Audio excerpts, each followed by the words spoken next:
Naam, karibu tena mtazamaji, unaendelea kupokea moja kwa moja matukio ya TV47 na awamu ni ya saa 5 mtazamaji, na sasa karibu kwenye awamu ya pili hii leo mtazamaji, tukiangazia usambazaji na upatikanaji wa maji safi katika kaunti zetu. Aidha mtazamaji, tutakuwa tukiangazia mada hii kuhusiana na Elimusiha Nyakati za mvua, yani hygiene wakati wa mvua. Basi mtazamaji, kwenye studio ninaye waziri wa maji kutoka kaunti ya Makueni, jina ni John Kasioki. Asante sana kwenye studio za TV47. Nianze na kukupatia nafasi ya kusalimia mtazamaji wangu. Okay, asante sana. Mimi naitwa Engineer John Kieti, vile mmesikia. Mimi ni waziri wa maji Makueni County. Waziri wa maji Makueni County, na wasalimu watu wote wa nchi ya Kenya. Sana sana Makueni County. Nafikiria ni watch, mnaniangalia, na nimekuja na kuhusu maneno ya maji. Asante sana. Naam, asante sana John, na karibu tena kwenye studio za TV47.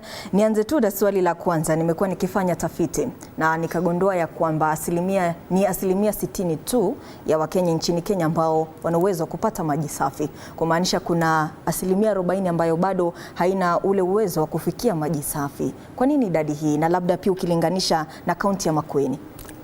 Tukiongea maneno ya Makueni, let me talk in English. Makueni County, we have a coverage of 46%. That is safe water. That's what we normally get. But if you check nationally, it's 60%. In fact, during the devolution, if you compare to what we had, myself, I joined Makueni County. Initially, I was the first county director water, and that time, when I joined Makueni County, the coverage of water was less than 30%. But what you can also understand is water development is a very expensive affair, and unless the kind of funding we are getting from the national government, for example, this financial year, I'm only getting $500 million for water development in Makueni. But if you check the county integrated development plan, I have proposed $4.8 billion. If you check the $500 million, which I'm getting right now, times 5 years up to 2028, that comes to only 2.5. Then, now we have, as a county government, to go to what we call the NGOs, to go to what we call the development partners and the government agencies, because to bridge the 2.8 billion, we cannot. But with Makueni, what we have done, we are lucky that the national government has what we call the Makueni multipurpose dam, which of course after completion, which will be towards 2029, will have costed about 81 billion. That is part of it. We have other NGOs like the World Vision. They are doing a lot of schemes. Right now they are doing a water treatment plant of 2,000 cubic meters per day in Kalawa, K-Wash. We are also, as a county government, we are also doing some flagship projects. We are doing what we call Tunguni, which is a treatment plant again of 2,000 cubic meters. And we have a lot. WHH is doing something for us. Starway, which is under USAID, is also coming up, and they're giving us. So the problem where the water has not developed beyond 60% is because of the funding. But with the development partners, like we have done with our Excellence, the Mutula Kilonzo, the other day we had a meeting with the development partners. We thanked them because so far in our CDP, we were expecting to have at least 350 kilometers of pipeline extension. Initially, when I went to Makueni, that was 2013, we used to travel an average of 8 kilometers to the nearest water source. But now we have managed. 2019, we managed to reach 5 kilometers. Now we are at 4 kilometers.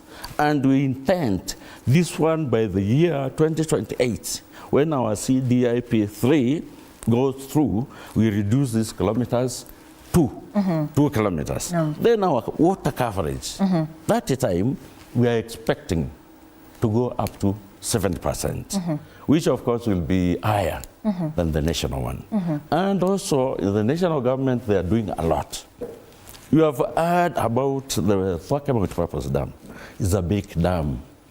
It will produce 866 million cubic meters. And Makueni County itself will be given 140,000 cubic meters. And it targets about 1.3 million.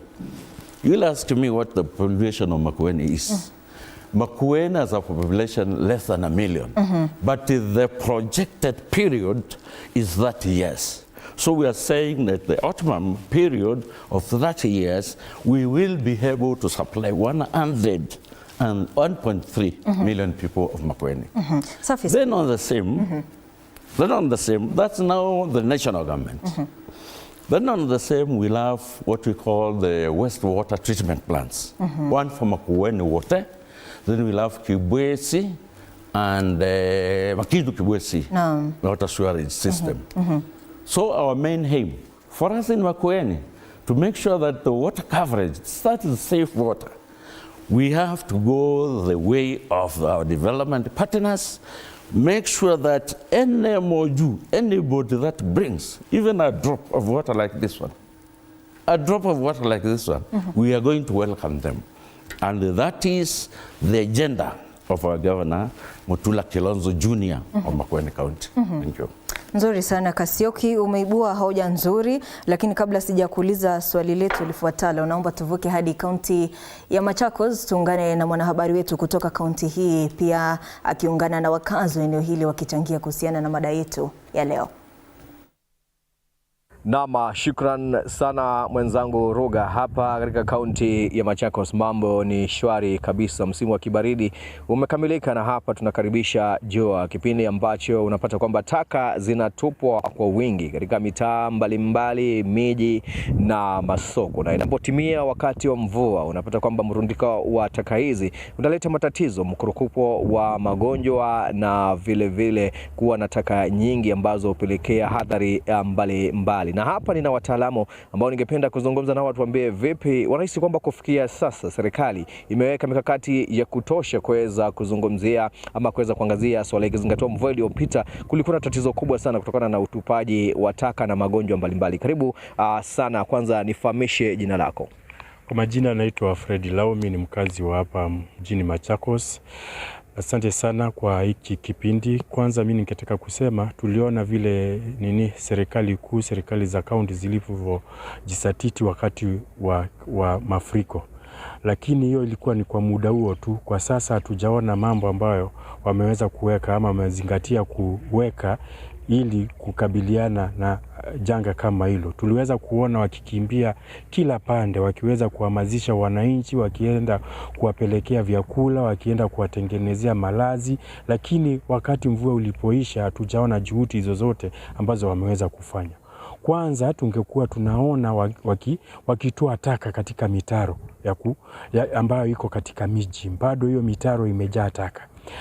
Maeneo ambayo yanaelekea kwa mito bado hawajazoa hizo mataka ili kuhakikisha kwamba maji yakija yanaweza enda vizuri. Bado kuna wale watu walikuwa wanasemekana kwamba wameweza kuencroach katika zile mito kubwa kama River Hadhi. Bado tunaona yale mambo ya ubomozi ama ubomoaji ambao ilikuwa inaendelea walisimamisha. Ni kwa nini county ama national government iliweza kusimamisha hiyo ubomozi? Tungetaka kuona si kuwa tu reactionary wakati mambo yanaendelea. Tunataka kuona wakati huu kama wakati huu wa kiangazi, huu ndio wakati mwafaka ambao unafaa kuhakikisha kwamba wametengeneza hiyo mito, wametengeneza hiyo mitaro ya kupeleka maji taka. Na pia tungeweza kuangalia hizi dams ama sandy dams ambazo tuna expect wao wanafanya desilting kwa sababu yaliweza kuingia mchanga imejaa na bado imejaa pale, na tukielekea hivyo wakati wa kiangazi ndio tunakosa maji. Tulikuwa na maji mengi, lakini saa hizi tunaelekea watu wanaendelea kulia mambo ya maji. Kwa hivyo ni mambo ambayo tunataka kuona kaunti zinazingatia wakati kama huu, zile hela ambazo zilikuwa zinatafanyika wakati wa mvua hizi, huu ndio wakati mwafaka wa kuweza kutumia hela hizo. Na labda pengine tukimalizia, maana najua sasa kuna miezi miwili kabla ya kuweza kutimia kwamba kwanza kwa msimu wa mvua tena. Unahisi kwamba nini serikali za kaunti na serikali ya kitaifa ifanye katika swala nzima ili kuhakikisha kwamba inapotimia wakati wa mvua hakuna magonjwa, hakuna mkurupuko wa magonjwa na hakuna matatizo kama ile kundukana kwa takataka na mambo kama haya? Mwanzo tungetaka kuuliza kaunti zetu ziweze na hasa hii ya Machakos iweze kugharamia, iweze kuongeza yale malori ambayo tunaona yanazoa taka. Hayo ni magari ambayo labda tunaona 2, 3 na ndio unapata kwamba takataka imelundikana kila mahali. Kwa hivyo magari ya kubebea taka tungetaka kuyaona, zile dust bins bado wanastahili kuziongezea na kuhakikisha kwamba hiyo taka ikai hapo kwa wiki ama siku 3.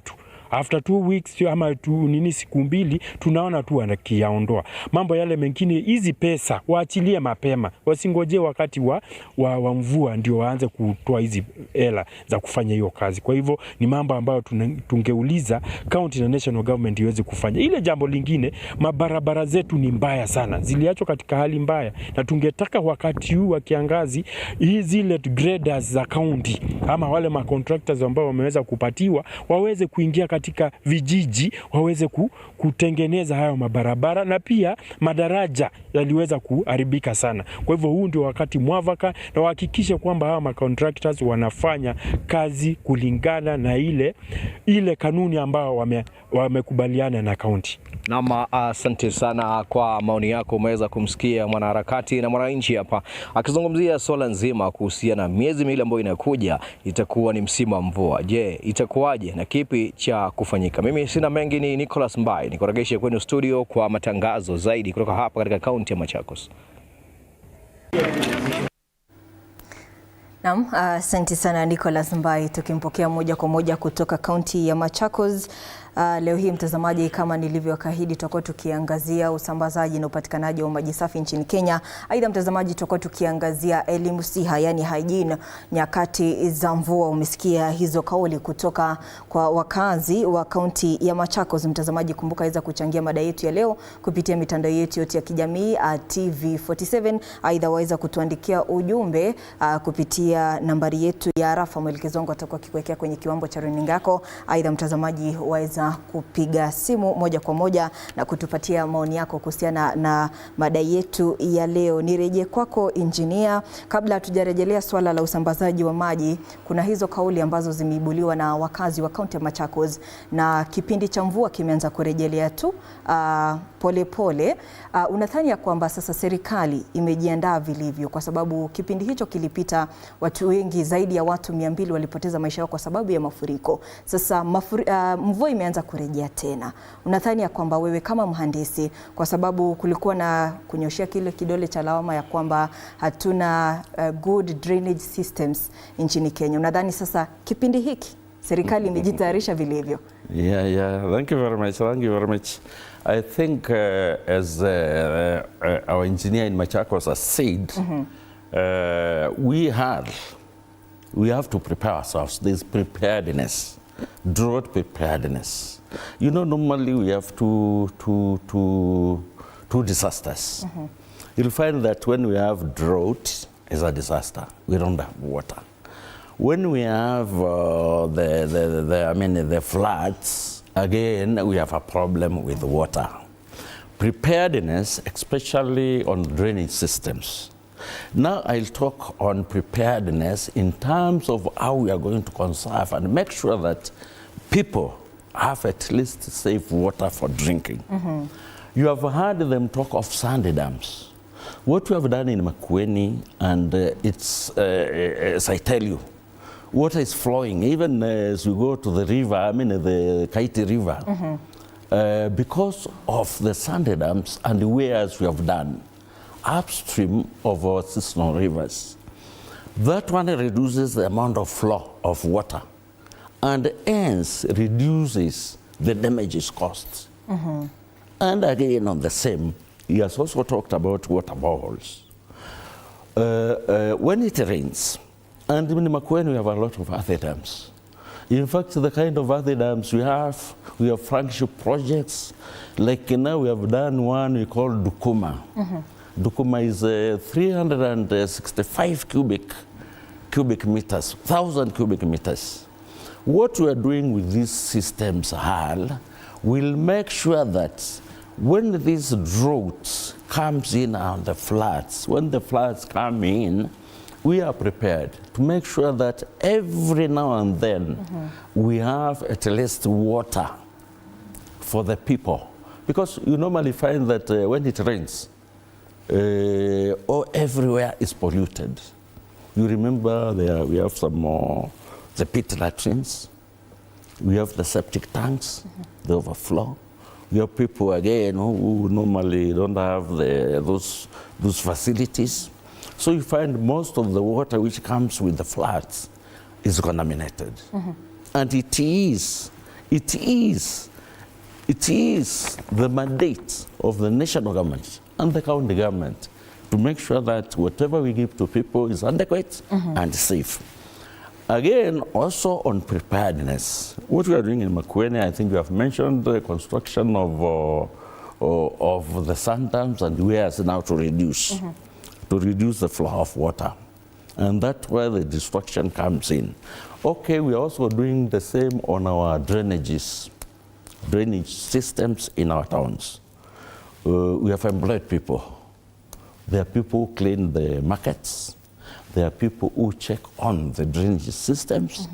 And that one, of course, is a must, and we do it. Yeah. Okay. Ulikuwa umetaja kuhusiana na CPDI. Hii ni nini? We call it the County Integrated Development Plan. This is a plan which we normally plan for 5 years. A governor says for these 5 years, now this one is for the year 2023 up to 2027. This is the plan, you plan. How many heavy dams am I going to do? What kind of development am I going to do with the kind of money I'm getting?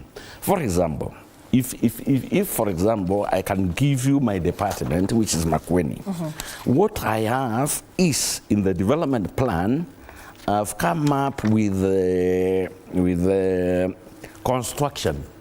You know, Vision 2030. That is where we base our mandate on in terms of water access to water. My plan in the development plan, that is 2023-2027, I'm supposed to construct large dams in every 6 sub-counties of Makueni County. I'm supposed to construct 35 small dams. Small dams is a dam of about 500,000 cubic meters. Huu ni mpango tu wa county? Hiyo ni mpango ya county ya miaka 5, 5 years. And this one is the one I was talking of. If you calculate, I'm going to explore the groundwater. We normally have machines. We have a drilling rig. We have a pumping rig. We normally explore, and Makueni is very good in underground water. We have what we call the Kilimanjaro corridor. That is all the way from, I think we have gone to Makueni probably, Mombasa, as we go to Mombasa, all the way from Malili in Machakos up to Mutitwandei. That one is the Kilimanjaro corridor. We have a lot of water. The other day we drilled a borehole in Makindu. That borehole produced 30 cubic meters per hour. You can imagine. That's a lot of water. It's a river. We have another one in Uhulu. That corridor. Then from there we have the other river. The other side of Makueni, the eastern side. We have the river, we go about 212 kilometers. That's another area where now we can drill boreholes all the way to Taveta. That is now number 2 in my county integrated development plan. Number 3, we have to develop what we call the water springs. Makueni has some hilly places. You have Boni, you have Kilungu, and there are those springs which go in. I've talked of pollution. You find the upstream, there are toilets, there are water, graves, and the like. When it rains, that's contamination. So we have to protect the water springs in order to give people clean water.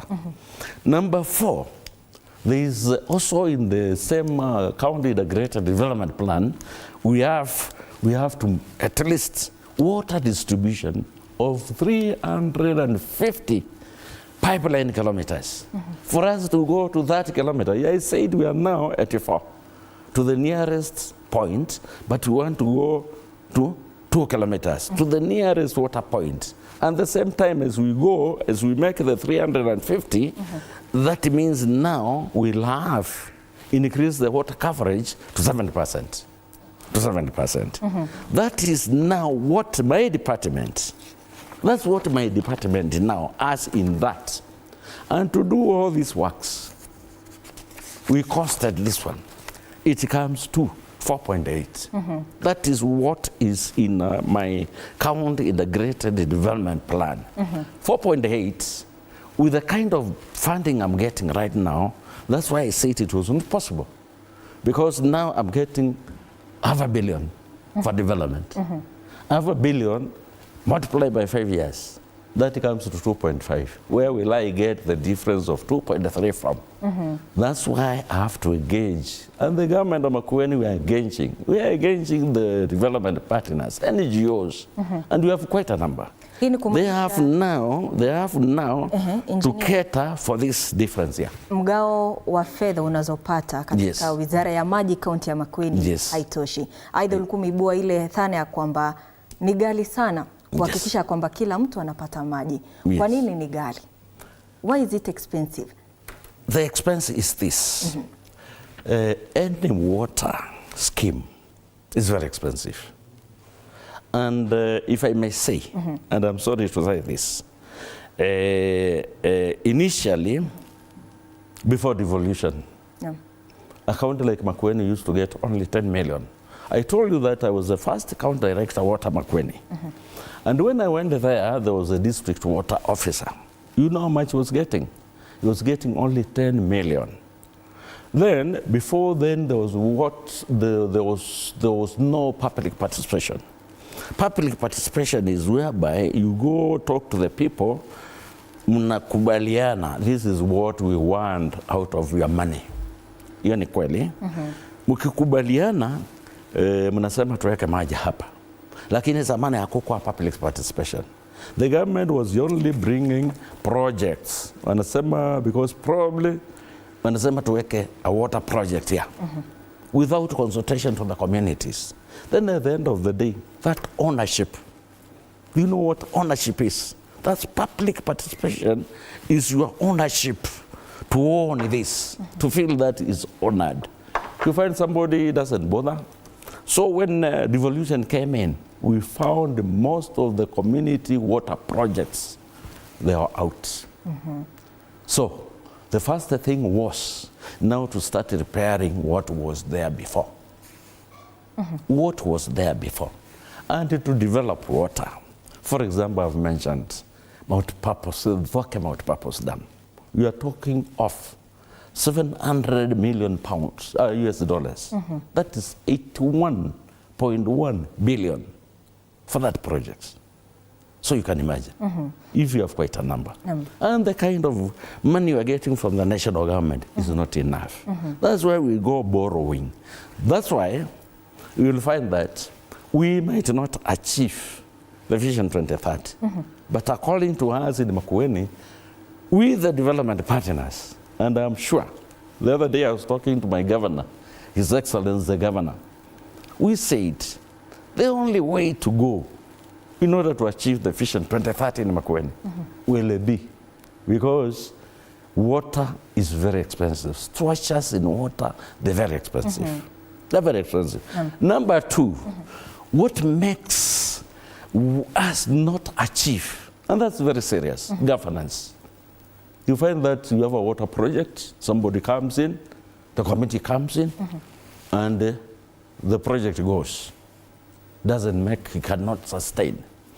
But in Makueni, what we have done, is we have what we call the small scale water service providers and Makueni Rural Water Board. What we have done is we don't have the normal community water projects committees. We are coming with what we call the Water Users Association, whereby they can be sued and they can sue. That means if you mismanage a project, you'll be taken to court. But before then, it was just a community. You find somebody is the chairman, the wife, the treasurer, and somebody else. Then the money goes into the NNA. They don't have money for maintenance operations. That's another issue which is making us not governance. But we are trying to address it through what I've mentioned, the Makueni Rural Water Board. The other thing which is not enabling us to achieve the 100% mia kwa mia is what we call non-revenue water. Non-revenue water is the water you cannot account for. We are producing 100 cubic meters. But you find most of our companies, Makueni we have 3 companies, major water service providers. But if you check, you find a company goes, the non-revenue water is 60%. What does that mean? It means you are only selling 40%. 60% disappears in the way. And this one is due to poor management. There are cartels. Somebody will have illegal connections, drawing water, leakages. That's poor workmanship. And those are some of the issues we are trying to see to today. The same non-revenue water, to curb this, we have to do automation of our water systems. Make sure that they are automated. If I give you a bill of water, you pay, and it's through automation. The same, we also use what we call smart meters. Smart meters we cannot interfere with. Then from there, once you have a water supply, again, we have to make sure that you have master meters at several points, especially when it is entering a storage tank. Make sure that we monitor. If it's this area, you'll know, why is this area? We are billing this much, but we have the water demand. I mean, what we are supplying is this. What is happening? Then automatically you know that is the area where we have the legal connections. Then the other thing, okay, you'll find that illegal connections, that one I think I mentioned. And this is a problem, and it is. In fact, if I tell you the whole world, we lose over 10 billion of water through non-revenue water. Inapotea tu. Yes. And this is something we have tried, and we have put measures, and we are spending a lot of money on it. Non-revenue water is an elephant in the house. Yes. Hivi unasema ya kwamba John, Kieti, ukilinganisha kaunti ya Makueni au zile kaunti ambazo ziko kaskazini mwa nchi, kupata maji ukilinganisha na kaunti zilizo kwenye nyanda za juu, kwa mfano kaunti ya Kiambu, kaunti ya Nyeri, kaunti za Vihiga huko, ni rahisi kupata maji ikilinganishwa na kaunti zenu? Wacha nikwambie kitu moja. If you check a place like Nyeri, you check a place like Kirinyaga, Embu and Meru. Yes. Those people get water, permanent water from rivers from Mount Kenya. Their systems are through gravity.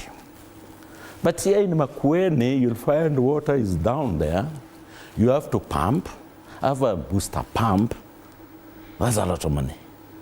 But to curb that one, I think you also wanted a solution. I've said those places up.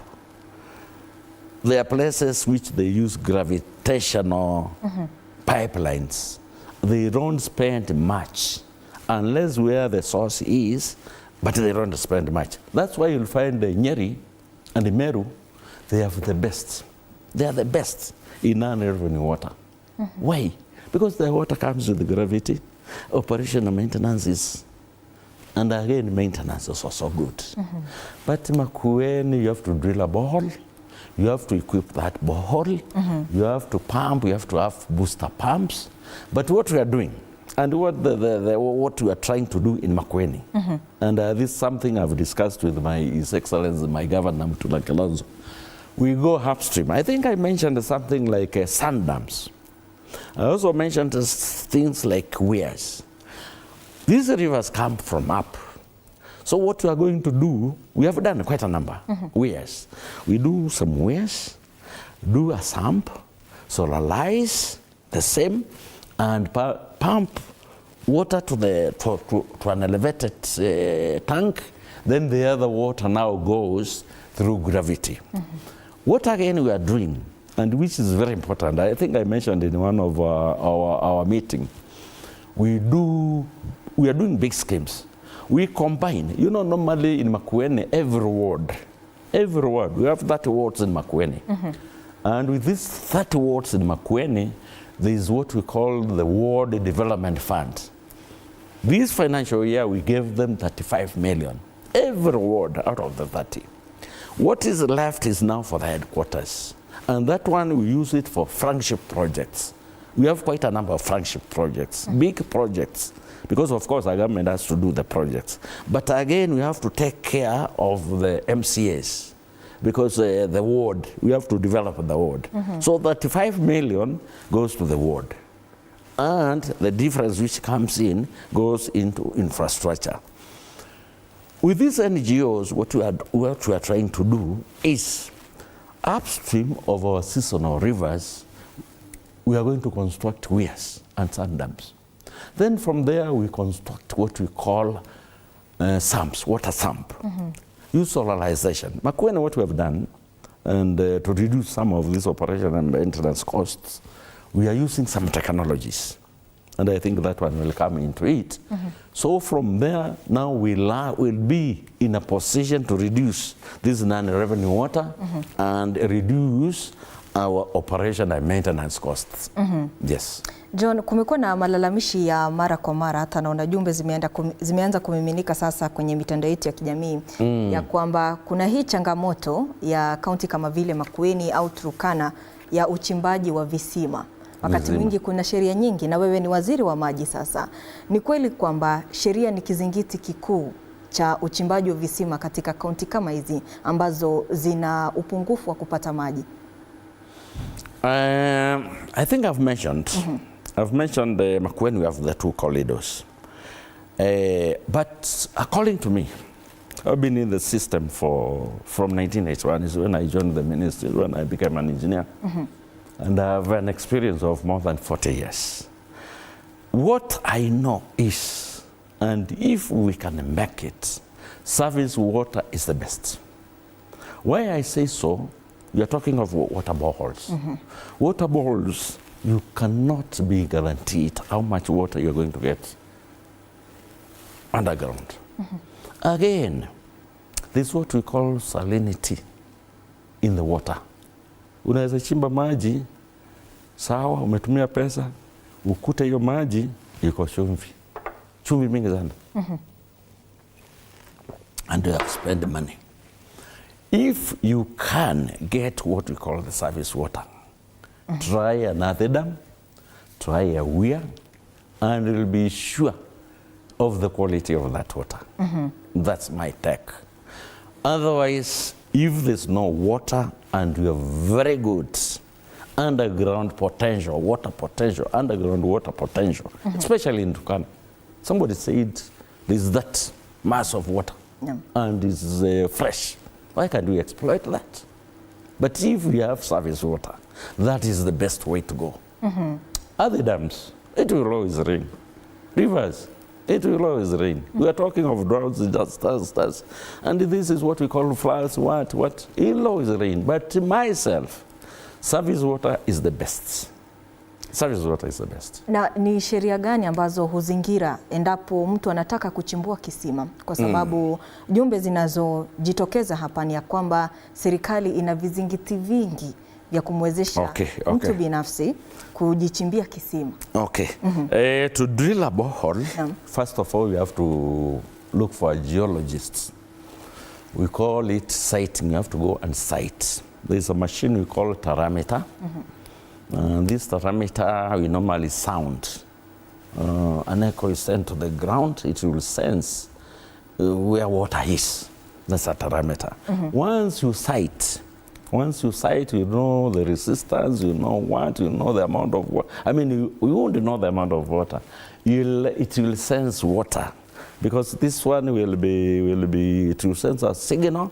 That signal, as you check different sites, once you do that, you get a hydrogeo survey report from the geologist. Of course, you have to pay the geologist. That's number one. Number two, once you have the report, you have to go to WARA, that is the Water Resources Authority. They will give you the extraction permit. You are supposed to pay, I think it is coming to around 20,000 per borehole if it's the individual. Then from there, of course, there's the impact assessment from NEMA. You have to NEMA has to be there. You have the geologist who will do the siting. You have the Water Resources Authority who will give you the permit and the extraction. You will now have the impact assessment report from NEMA. Okay, they're expensive, because I'm sure with the geologist, it'll take about 50,000.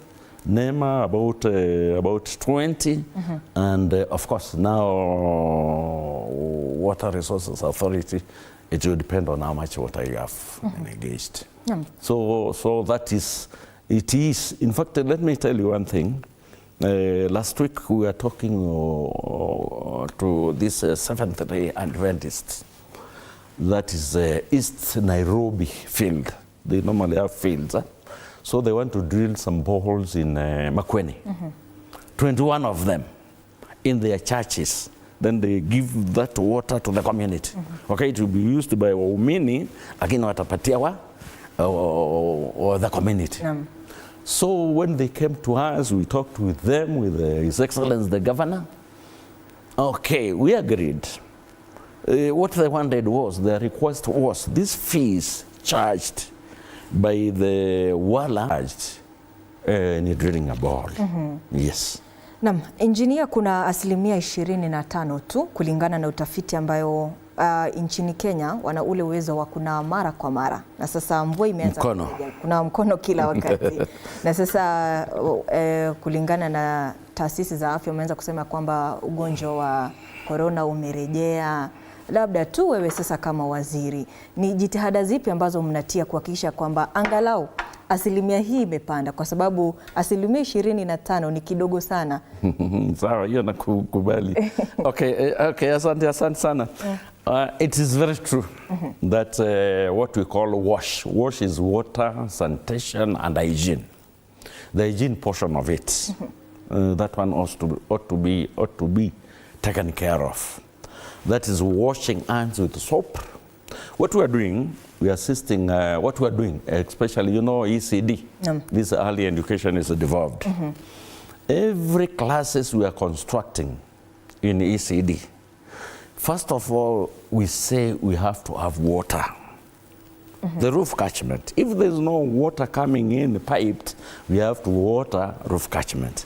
Number two, washing. That one we are encouraging. The young ones, you have to have some containers with soap. That is number one.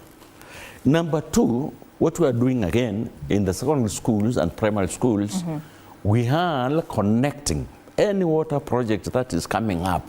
We are connecting to the government institutions, to the secondary schools, and to the primary schools. The idea is we create an awareness to the community and the administration of the schools to make sure that there is wash handing in every primary and secondary school. Then on the same, because you have mentioned hygiene, this now comes in hygiene, and hygiene is part of the wash activities. This is what we call the pit latrine coverage. You know that one also is one of the causes of these waterborne diseases, because you have mentioned diseases here. waterborne diseases. There is the pit latrines. We encourage people to have pit latrines. But when I think we are at 86%, 86% coverage. No, should be 90 something coverage. So with that one is also because it's the hygiene we're talking of, or washing hands, and again the pit latrines. We encourage people, and where possible we encourage them to build the PIP, not the very important latrines, but the ventilated pit latrines. Angalau ile iko na mnene hapa juu. Angalau tumepiga hatua, lakini bado milioni 5 hivi, na labda kupitia jicho la mhandisi, kwa nini bado kuna hiyo asilimia kidogo ambayo bado haijakumbatia matumizi ya vyoo? Vile nafikiria, we have not done a lot of awareness, because it's very important. Even in our home, we are supposed, at least from whatever it is facility, to wash hands. I think is the awareness. But I also doubt that figure you're telling me, 25%, is a bit too low. Ndio idadi kulingana na USAID. Kulingana na USAID. Okay. So I think it's creating awareness. That's what we have not done. Because, for example, washing your hands with soap or washing your hands, it doesn't require much. Chukua kamutungi kidogo, 5 liters. Toboa kashimo, weka nini na uoshe mkono. Ama what is the 25% mean? Kuna asilimia hii nyingine engineer, takriban wa Kenya milioni 5 bado hawajakumbatia matumizi ya vyoo. Pit latrines. Yes. Sasa ndio nilikuwa nauliza kupitia jicho la mhandisi, kwa nini bado tuna idadi milioni 5? Ni wengi sana. Ni watu wengi sana. Ni kama 5% now of the total population. Lakini kwa nini bado inakuwa ni vigumu kwa Wakenya kuchumbua vyoo? Kwa sababu pia inachangia pakubwa katika kudorora kwa afya yetu. It's true. I think what there is only creation of awareness. Because choo sio kitu nasema ati if you can afford, for example, if you can afford a house, choo ni kitu ambao I think it's awareness, and we have to create awareness. So I think it's awareness. Naam, asante sana. Aidha, kuna swali hili jingine kuhusiana na ushirikiano. Ulikuwa umetaja hapo awali ya kwamba pesa za ugatuzi hazitoshi kuhakikisha kwamba kuna upatikanaji na usambazaji wa maji kwa urahisi. Ushirikiano kati ya serikali za kaunti na serikali kuu uko vipi? I'll just give an example of my county, and I think is Lilapika of the other counties. Uhusiano wetu with the national government unaonekana kila mahali. Shauri sai as we talk, tuko na hiyo project moja nimeongea, hiyo tutaongea Thoke. Thoke is sponsored by the national government through, of course it is the African Development Bank, but through the government agency. That's number one. If in Makueni we have, I'm also in charge of irrigation component, by the way. Makueni we have so many projects which are sponsored by the National Irrigation Authority. That's a good show that we're working with the government. And in Makueni, we have a lot of vandalism, especially Mombasa Road. Mombasa Road, a lot of vandalism of our structures. We are working together with the national government. So uhusiano wetu na national government uko safi kabisa. And we are getting a lot from them. Hivi Keti, ukisema kwamba ushirikiano wenu upo sawa na serikali kuu, na maanisha kwamba wizara ya maji pia ya kitaifa, ama ni kupitia ofisi nyingine za serikali? No, nasema ofisi zingine za nini. For example, I'll give you an example. Right now we are doing Hadhe Dam, which is sponsored by KESEP, ICRA. KESEP is under the State Department of Agriculture. The State Department of Agriculture. So it is not Magios, the State Department of Water sanitation and irrigation, which they are assisting us. No. We are getting a lot. Agriculture, KESEP, we are doing 6 projects. We are doing a Hathi Dam, we call Chief Kiamba. And that is the Department of Agriculture. Yes. KESEP means Kenya Cereal Enhancement Program. Yes. So at least we are doing quite a lot. Kulikuwa na kauli hii kutoka kwa waziri mteule wa maji Eric Muga, na tumeulisikia kauli yake na akaahidi ya kwamba endapo atapata nafasi ya kuwa waziri, basi atahakikisha kwamba kila mtu amepata maji. Sasa unajua Waswahili wanasema penye ndia pana njia. Nia ipo, lakini sasa njia iko wapi? Hiyo ni kweli madam. Kuna kitu moja nimesema hapa maneno ya lack of resources. There was before the year 2000, there were guidelines by the year 2000 every home will have piped water. And now we have the Vision 2030. We are supposed to have water 100% coverage.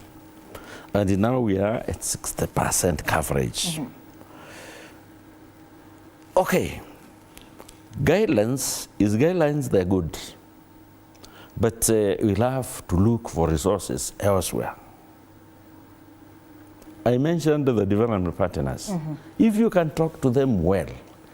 For example, here, we are engaging ourselves with the Netherlands Embassy.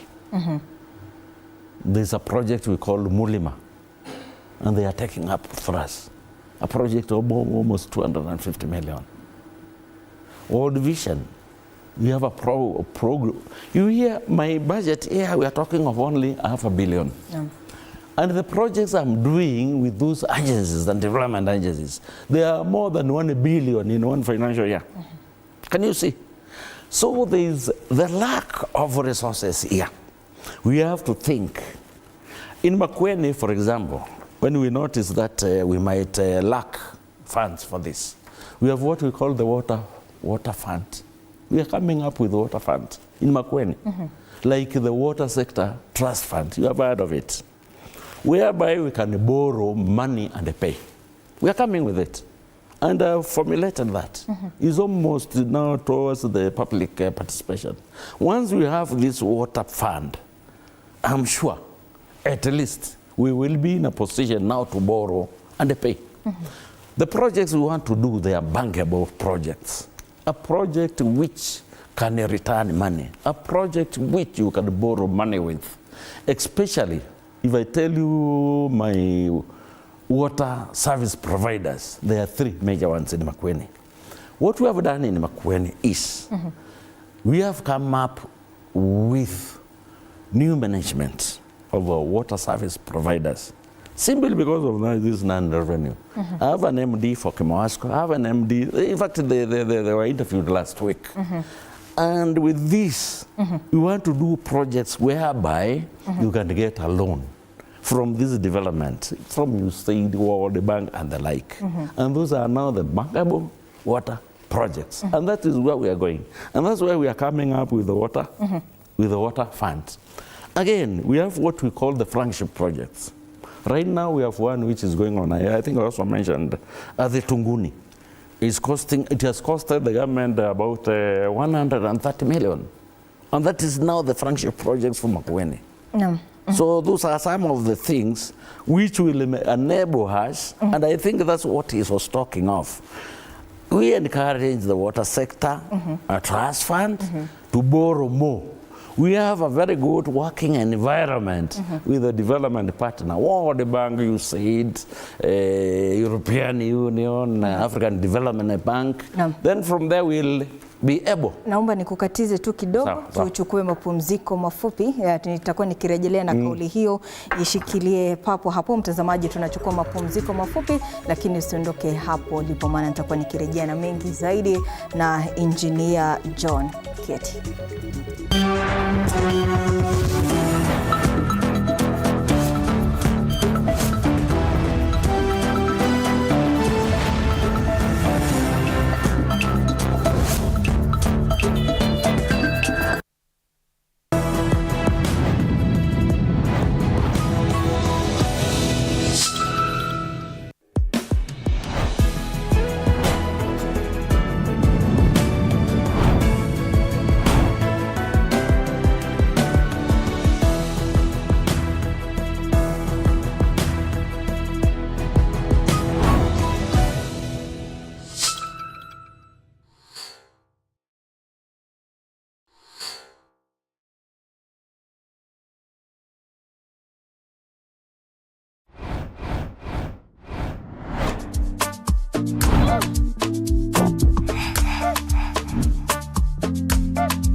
Hey there, friends. Welcome to Kids on the Block, where fun and imagination come alive.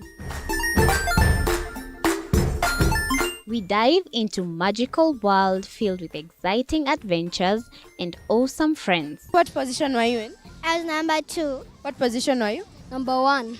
He decided to cross the bridge by his house and look for food on the other side.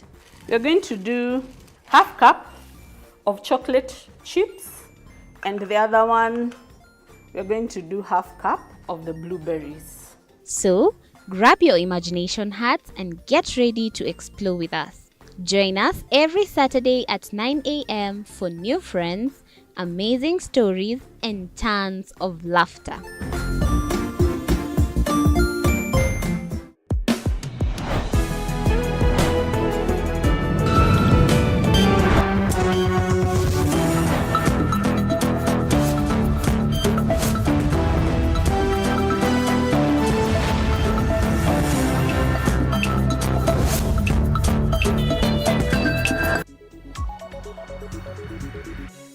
Na mtazamaji, mada hewani hii leo mtazamaji ni usambazaji na upatikanaji wa maji safi nchini Kenya.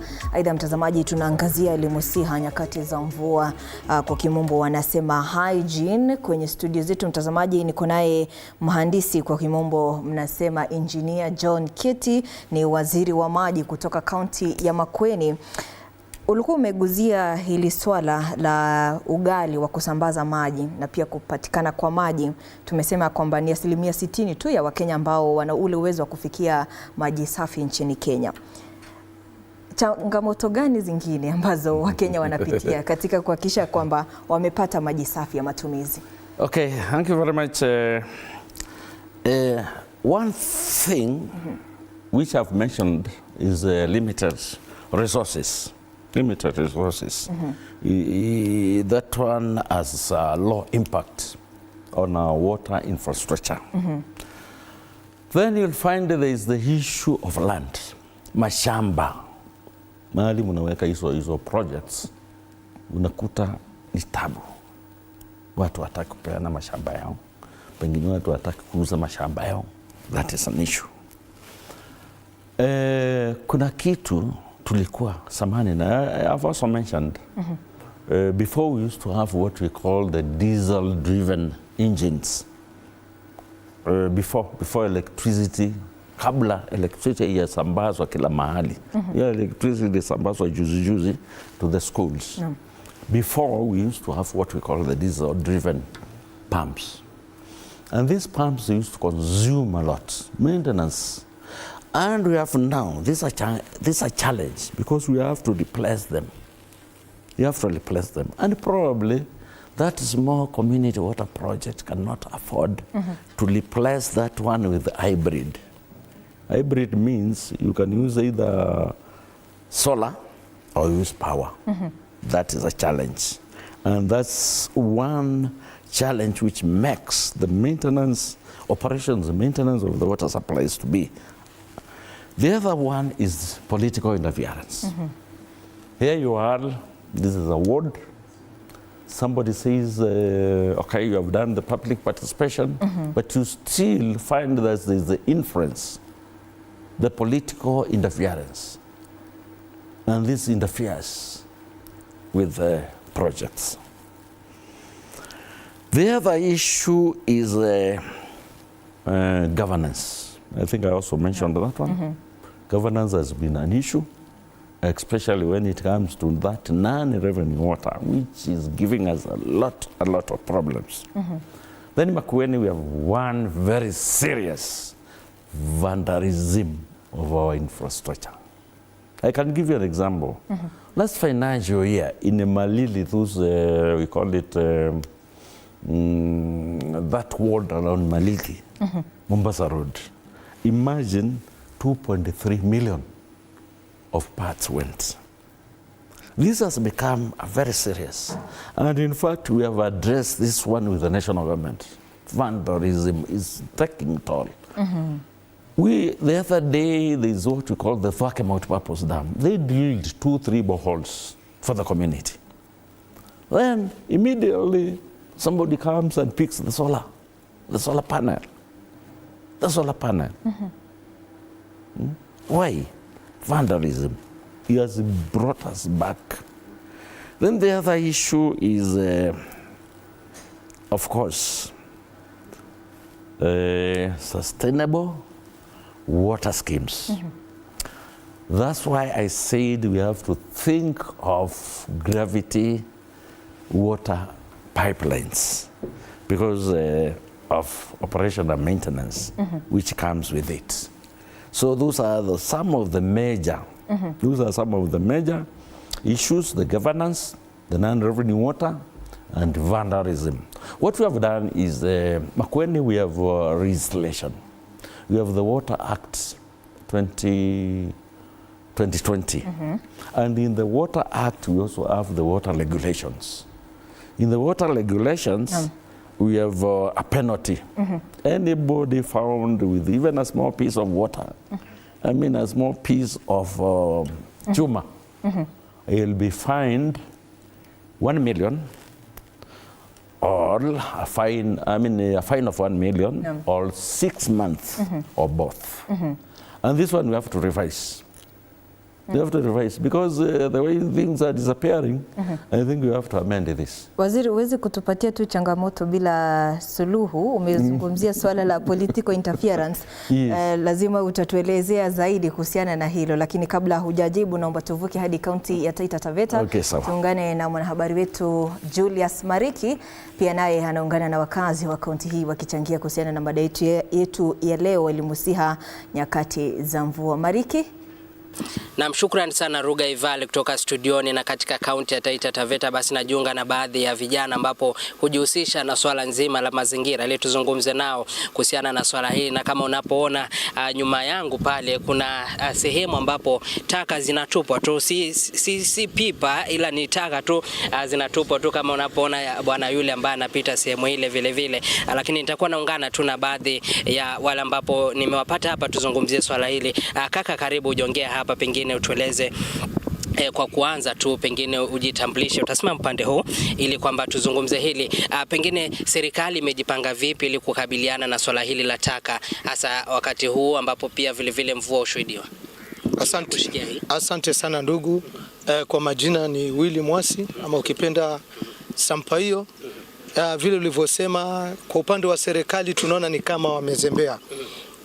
Kwa sababu tukiangalia hili swala kama vile tunavyoona taka, hii ni kumaanisha pia serikali yetu imezembea. Pili, pia sisi wenyewe raia. Nafikiri mara kwa mara nimekuwa nikisema hii huwa ni kama tabia. Hii tabia ya kutupa taka inategemea kutoka tumekuwa wadogo, labda tumekuwa katika ile mazingira ukiamka unatupa tu takataka mahali kokote.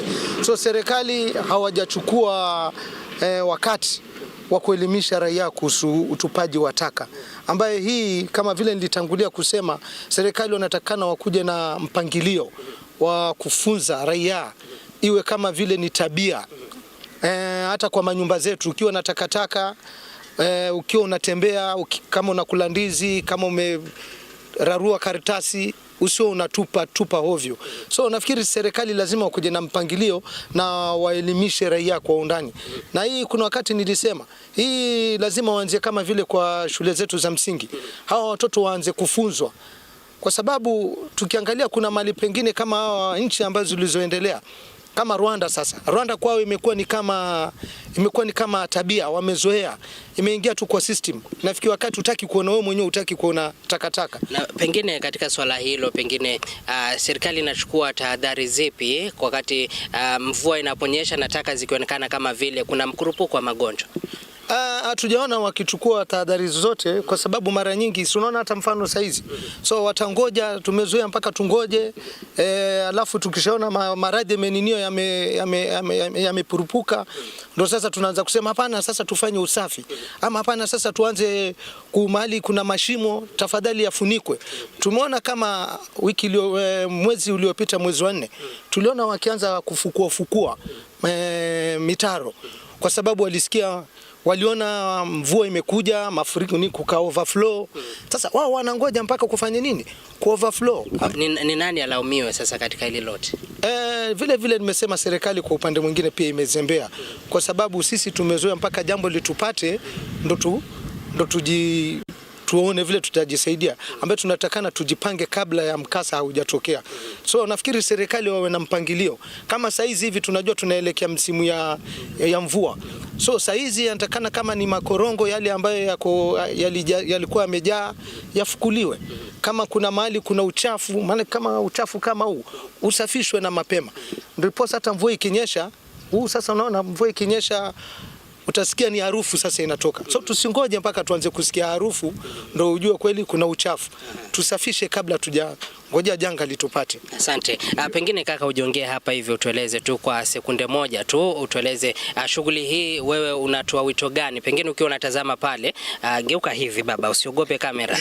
Utakuwa unatuambia wewe ungetoa wito vipi kwa jamii? Jamii jihusishe vipi katika swala nzima la usafi vijijini? Mimi kwa majina naitwa Alfred Mangi, ni mkazi wa hapa Voi. Kwa upande wa usafi, ningependa serikali ingesia kuanzia kwa shule. Vijana wafundishwe, watoto wafundishwe kuhusu usafi. Maana usafi ni kitu muhimu sana katika familia. Maana kama sasa unavyoona pale kuna mapampers, kuna nini na kuna zatokea kipindupindu wakati mvua imenyesha.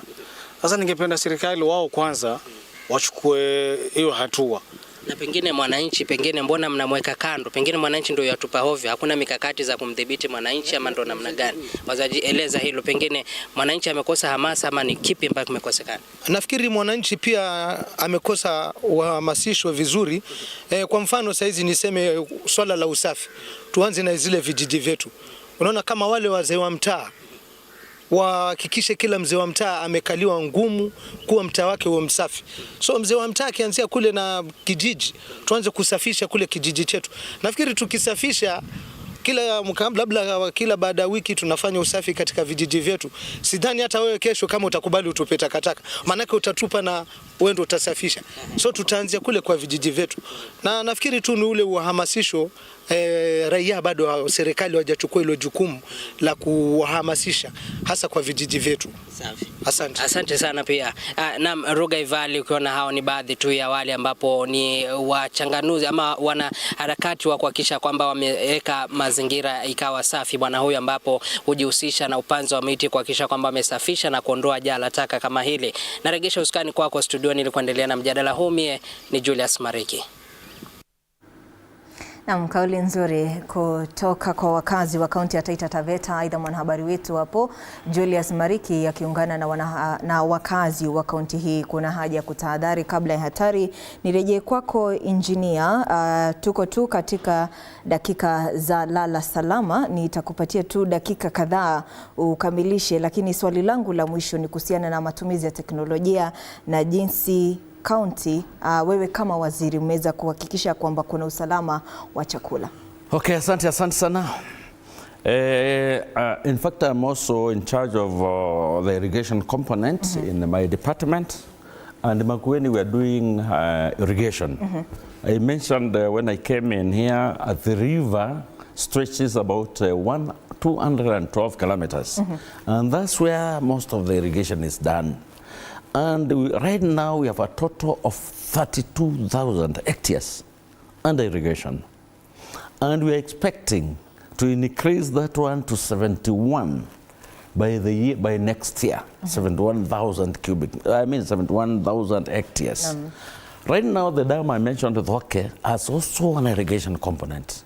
We are going to have 100 acres of land under irrigation. That is 40,000 hectares under irrigation. So you can see, despite the rain-fed irrigation, we are still making strides.